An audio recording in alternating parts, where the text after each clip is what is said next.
We will absolutely, positively put on the baddest card of all time. McGregor hasn't been in a while. I saw right when this came out, he was back in the ring. Jones, we don't know if he was serious. Is he not retired anymore? Is he back? You jump back in the pool, so. Really? Yeah. Officially? Yeah, yeah. Can you tell us the timeline of Jon accepted the fight, went to Thailand, came back, didn't want the fight? What happened? Yeah, I wouldn't say that Thailand was the end of it. You know, we were talking about it before that. But yeah, the fight was done. We had the fight done a long time ago. So why he decided not to fight, you guys will have to ask him that. Is it accurate that there's a lot of reports about figures he was offered? Is it fair to say he was offered a lot of money? Jon Jones has been denied a spot on the historic 2026 White House UFC card, and Tom Aspinall found the situation rather amusing.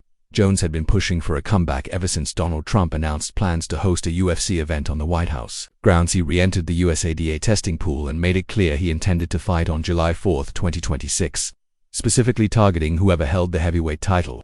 That now points to Aspinall, the current undisputed champion. However, Dana White has officially confirmed that Jones will not be included on the So card. they've announced this White House UFC fight. What do you think about that? I think it's exciting. Very exciting. Can we expect to see you on the card?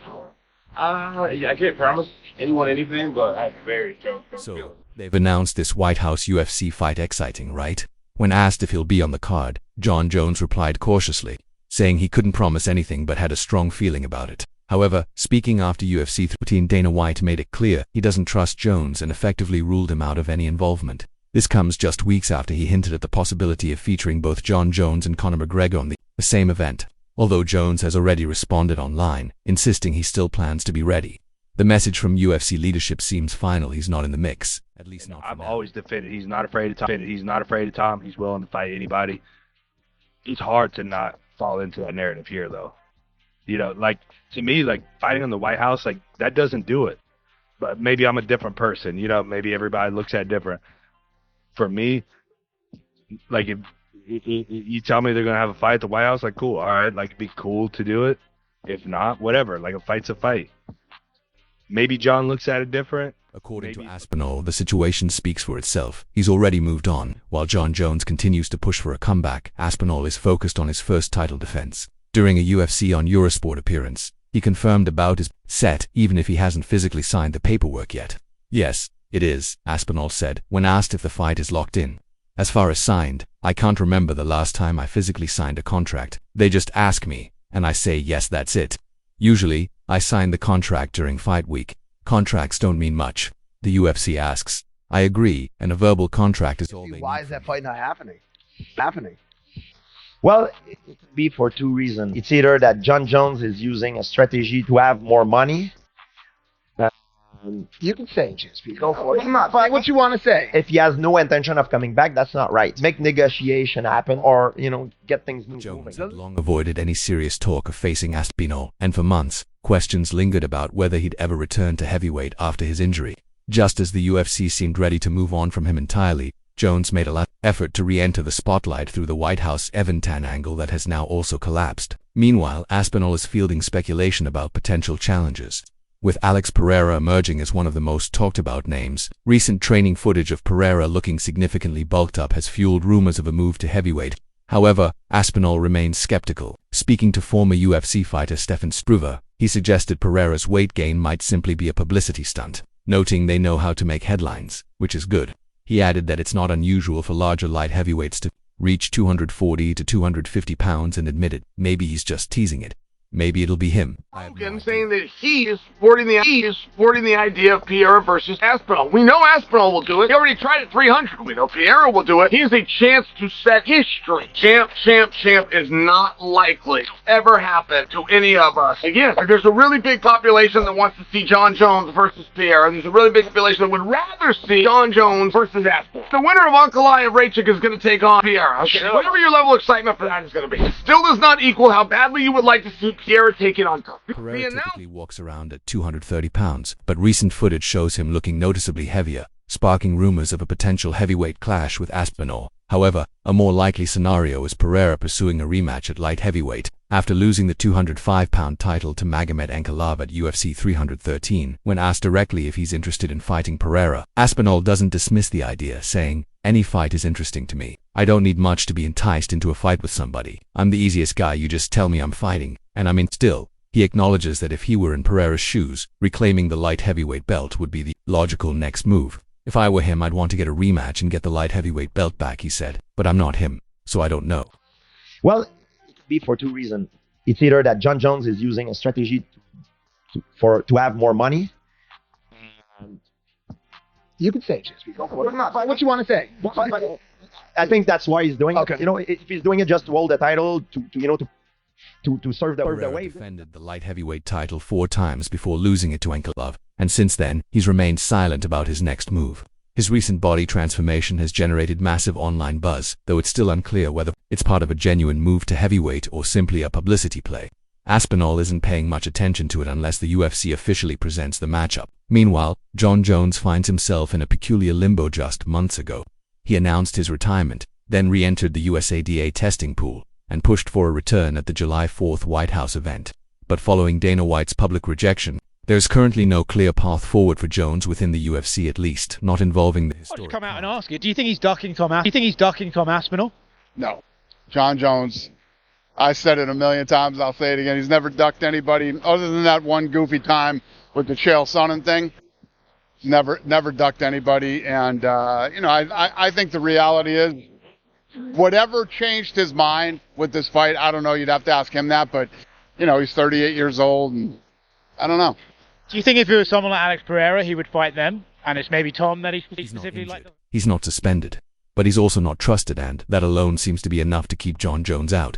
For a fighter once hailed as the greatest of all time, it's a dramatic fall from grace. Meanwhile, for Aspinall, it's a full circle moment. He doesn't need to chase a fight with Jones or call him out. He already holds the belt, and he's the one getting booked. While Jones remains stuck on the sidelines, Aspinall's career is moving anymore. forward. Is he back? You jump back in the pool, so. How sick is that for you that now you kind of got this White House event for them, and it's like, I feel like this is what brings. No matter who popped up or who didn't or whatever, we would have put on an incredible card. What would be the dream main event? The dream main event right now would be Aspinall versus Back in Jones. May, Jon Jones posted a now-deleted tweet suggesting he was considering retirement again, only to later claim his account had been hacked.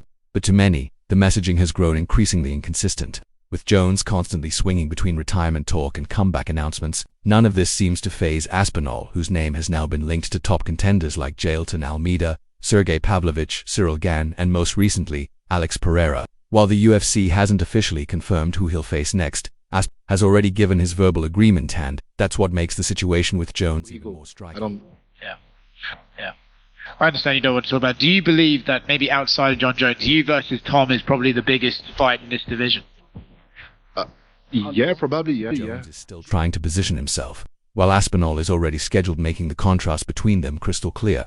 Even Ankalaev, the current light heavyweight champion, has pushed back against a rematch with Pereira, recently stating he'd prefer to face Carlos Ulberg, whom he sees as a more dangerous opponent. That leaves the door wide open for Pereira to explore a temporary move to heavyweight, possibly for a one-off fight if the UFC wants to keep Aspinall active, but Aspinall isn't concerned with who stands across from him, he just wants to fight. That mindset has made him one of the easiest champions for the UFC to work with, especially in contrast to Jon Jones, who has repeatedly clashed with the promotion over contracts, matchmaking, and scheduling. Now, the roles have reversed. He's asking to be on the card, Dana White is saying no, and Aspinall isn't just in the fight, he's firmly in the spotlight. Finally, wants to fight Tom Aspinall, but this time at the White House. I told you guys that Jon Jones was playing chess, not checkers, this entire time. Someone just tweeted this at Jon Jones saying, "Ducking Tom Aspinall, ? Best decision you ever made, ? Jon responded, "Choosing when to attack and where you want the battlefield to be is not ducking, my friend." Try telling every single one of you that Jon Jones was never ducking Tom Aspinall.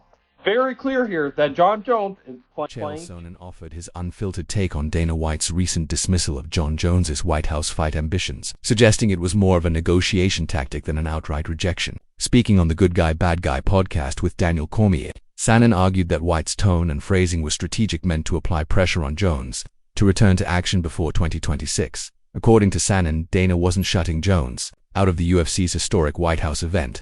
Rather, he was sending a clear message that Jones needs to stay active and demonstrate a genuine commitment to competing long before any such event could be Last thing, finalized. guys, Dana White said, the last thing Dana said was, Kyle was asking him what would be his dream card. And he said, Jones versus Aspinall, Conor McGregor versus Michael Chandler. He thought that would be the perfect one. And the guy started talking about this, Kyle, me.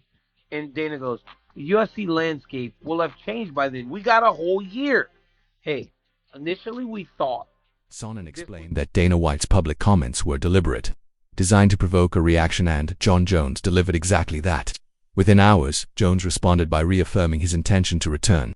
Sonnen emphasized that the strategy is effective because it sends a clear message to inactive stars. Showing up on social media isn't enough. The UFC wants fighters who are active in the cage, not just part of the conversation. Heavyweight champion in the history of the Euro, champion in the history of the UFC, isn't he? But he's only like he hasn't fought anyone. I don't think it's going to happen, you know. I think John gets a lot of money being champion.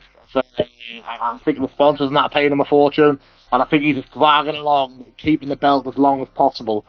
It's worth that much money to him. I mean, John's often struggled tall people who are good boxers. I imagine he probably, if he did fight, Dana White had previously told the media that he could no longer rely on Jon Jones, a statement made shortly after Jones re-entered the drug testing pool following Donald Trump's announcement of a July 4, 2026 UFC card at the White House. Jones had expressed interest in fighting whoever held the heavyweight title at that event. But White's response cooled expectations, making it clear that he needed to see serious commitment from Jones much earlier. Chael Sonnen interpreted this public pushback as a strategic move, part of a timeline meant to prompt Jones into returning before the end of the year. In other words, if Jones truly wants to fight at the White House, he'll have to earn that opportunity by stepping into the octagon well You're before John that. calling out Alex of all people. Not Alex of all people. No, I think he does because, you know, Alex Pereira now he's like big star in the UFC, you know, everybody loves him, so he knows what he's doing, you know, but I believe he should to fight against Aspinal, but I think he's a little bit afraid of him, you know, because Aspinal is someone who can really stop him. Yeah, I mean, But that's what I think, that he believes. As that exchange unfolded, Tom Aspinall shared his thoughts on the current state of the UFC's heavyweight division in an interview with Adam Catterall. Aspinall highlighted the noticeable decline in star power among the division's top 15, noting that, compared to a decade ago, the heavyweight ranks have lost much of the name recognition that once defined them. He referenced legends like Brock Lesnar, Stipe Miocic, Cain Velasquez, Alistair Overeem, Fabrizio Werdum, Junior Dos Santos, and Mark Hunt, fighters who brought legacy, experience, and massive fan appeal. Today, Aspinall said, many of the top contenders are virtually unknown to the average Jon Jones.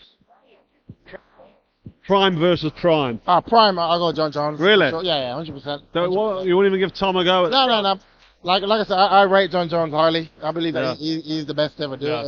And Tom is for now, he's the guy now, you know what I mean? But if they would have fought, then do you think that Tom had a strong chance because of the timing? Yeah. And fighting's always about timing. Boxing. Despite his concerns, Aspinall didn't criticize the talent in the heavyweight division. He acknowledged that the fighters are highly skilled, but pointed to a lack of visibility as the core issue. In his view, the UFC needs more matchups and breakout moments from rising stars to rebuild interest. He believes that in the coming years, several new heavyweights will emerge as must-watch names. For now, though, the division remains in a state of transition. Aspinall has taken it upon himself to carry the weight of that rebuild, especially since Jon Jones announced his retirement and Stipe Miocic was removed from the title picture. While Aspinall now holds the championship, there's still ongoing debate about how complete and validated his title reign truly is. Retired. And Jon Jones is going to just for that fight. He went back into the testing pool. But Tyler and I debated because he hasn't fought 4 freaking years. Yeah. I would still pick him over whoever they would charge. Been screwed. Right. Well, Aspinall's he waits for his now. Right. Yeah, he's the champ, but he hasn't been played. No, but I would assume that if Aspinall is successful and wins once or twice going into 26. During a conversation with Demetrius Johnson, Daniel Cormier pointed out that Tom Aspinall's title reign carries a gap in lineage. He drew from his own experience, noting that even after winning multiple championships, critics continued to emphasize that he had never beaten Jon Jones. Cormier believes the same cloud hangs over Aspinall's reign unless he gets the chance to defeat Jones in the octagon. There will always be an asterisk next to his name. He explained that the transition of the heavyweight title lacked a true passing of the torch. Jones claimed the vacant belt after Francis Ngannou left the promotion, and Aspinall later became champion without ever facing either Jones or Ngannou. This, Cormier says, breaks the traditional lineal championship, the idea of the title being passed from one fighter to the next through direct competition. While the UFC officially recognizes Aspinall as the heavyweight king, the absence of those defining matchups leaves lingering questions for both fans and analysts. One shot, knockout power, knockout power. I believe that would make Tom Aspinall hesitate a little bit. And look, Tom would be the favorite in that fight. But if you don't think Derek Lewis has a shot to shut Tom Aspinall's lights out and steal that belt, not only be the knockout king, but add undisputed heavyweight world champion to his list, there's nothing more he needs. That would be the absolute fight to make for Tom Aspinall while he waits for the UFC White House card and hopefully gets Jon Jones after that. Now, again, it's easier to talk about getting a fight with Derek Lewis than it is to actually win. Complexity is the fact that Jon Jones never actually defeated a reigning champion to claim his version of the heavyweight title. When he returned to fight Cyril Gane, the belt had already been vacated by Francis Ngannou, so even Jones's championship moment lacked the traditional passing of the torch. In the eyes of some purists, Ngannou remains the unofficial lineal champion, with his title reign tracing back to the UFC's earliest heavyweight kings. Now, with Ngannou in the PFL and focused on boxing, and Jones inactive and sidelined, has inherited a fragmented title picture, one marked by uncertainty and debate.